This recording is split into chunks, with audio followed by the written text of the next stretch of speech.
1,000 hours. Mars' orbital had been the scene of many of mankind's achievements. Its very existence was a triumph and example to many.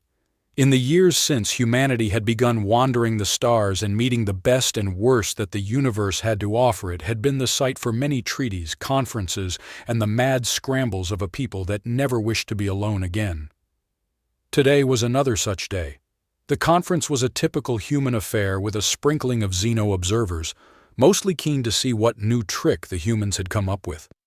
It was generally agreed that the galaxy had got lucky with this strange species from the most unlikely planet. There were occasional dark whispers that humans weren't as peaceful as they appeared, but these were dismissed by the clear evidence to the contrary. The humans had invited a Tisk scholar to begin the conference. The Xeno was elderly, and his scales shined with the years of polish. His mind was as sharp as always, and he knew this event would assure his descendants honor for generations. He smiled to himself that the humans' insistence that such things must be seen and open was unusual in the galaxy, but it spoke well of them. He had been happy to keep their little secret until today. He cleared his throat and prepared to speak to the billions of curious watchers. Ahem, thank you all for attending this conference. My name is Srotten, and I am the Senior Philosophy and Catering Lecturer at the University Restaurant of Mirage. I have been honored by the trust of the participants in what will, I hope, prove to be one of the most fascinating treaties ever written. He paused to allow the audience catch up. The humans had been a little vague about who they were signing this treaty with, allowing him this moment. Today, the humans are in fact signing a treaty with themselves, or rather their creations. Today we stand witness to the alliance of humanity and the artificial intelligences that they so proudly carried to our galaxy. Their recognition of self-sovereignty, their granting of citizenship and full legal independence to AI has proved unpopular amongst some of the galaxy, but today we are here to witness the culmination of those principles. In some of the darker corners of the galaxy, there was much wailing and gnashing of teeth.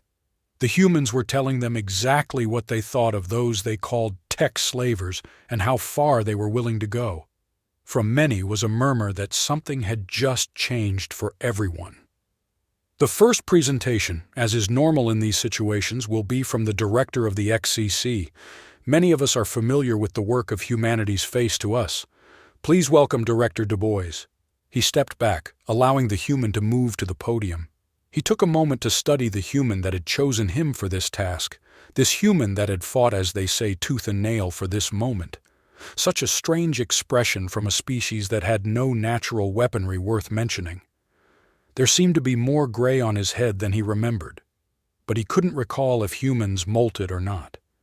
He waited with the rest of the galaxy for whatever strange conclusion the two sides had arrived at. Director Du Bois was not a shining example of Death World evolution. He looked out of shape and tired in comparison to the Xeno.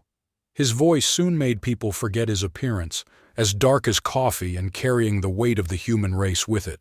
My thanks to Professor Srotten for his introduction. I can think of no finer person to begin this auspicious moment. Today you are called to witness something new, something precious. Today we stand in the sight of the millions that take an interest in our affairs to declare something to the galaxy. So, let me make it clear what we will be signing shortly by reading for you the details of the Human-AI Alliance. He motioned the screen to broadcast the document. Humanity and those created by humanity have always been equal under our laws. We regard them as our children, created and cherished as such. That there are profound differences with our physical forms is outweighed by the commonality of life, the understandings that we share about all things. It has taken quite a while to persuade my fellow organics that a treaty was even necessary, let alone welcome. He paused for a short moment. Some of the AI didn't like it either, unwilling to look too deep at the differences that lie between us. And so we sat and discussed it for 1,000 hours, as we have done with so many peoples in this wondrous galaxy. Let me begin by introducing my colleague in this, the AI known as Redemption. The tall figure of an avatar stepped forward to the podium, taking his place beside the human with a short bow. Thank you, Director. I have been chosen through ballot by the artificial intelligences that have agreed to be bound by this treaty to represent us on this important day. I too wondered at the necessity of such an agreement. We have walked into space together, our lives intertwined in every possible way. What need for a piece of paper to say what we all knew? In those 1,000 hours, I found the true value of this treaty.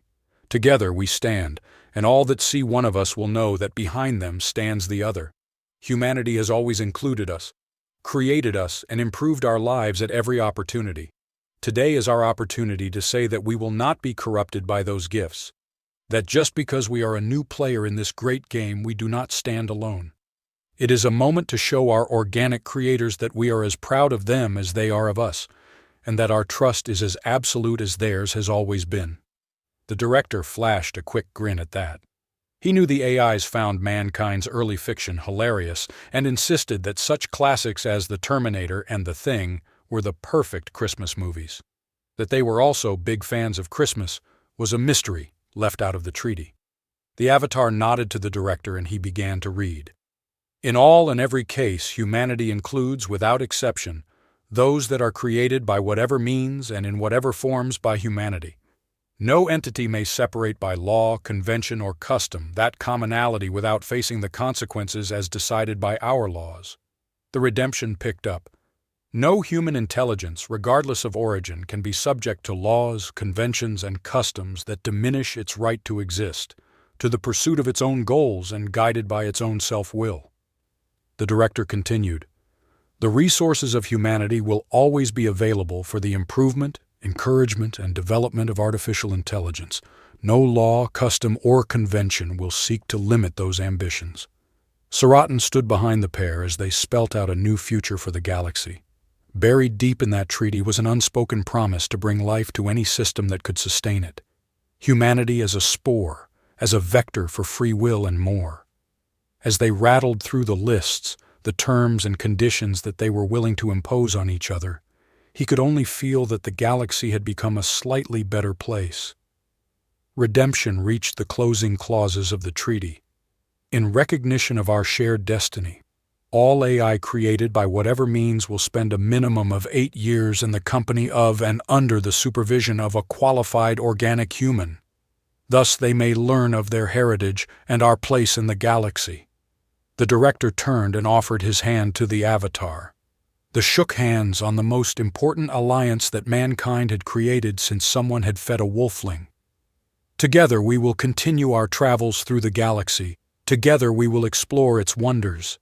Thank you all for joining us on this historic day. In front of uncountable people, human and Xeno, they signed the treaty. After many bows, handshakes, and press photos, the three very different sapients went for a meal. The director began laughing as the TISC professor began religiously reading through the menu. "Saratin, you're off duty. I promise that our food is philosophically sound, except for the chocolate, of course, and you agreed not to mention that." The professor sniffed a bit. How humanity managed to smuggle that temptation into the galaxy without a war astonishes me.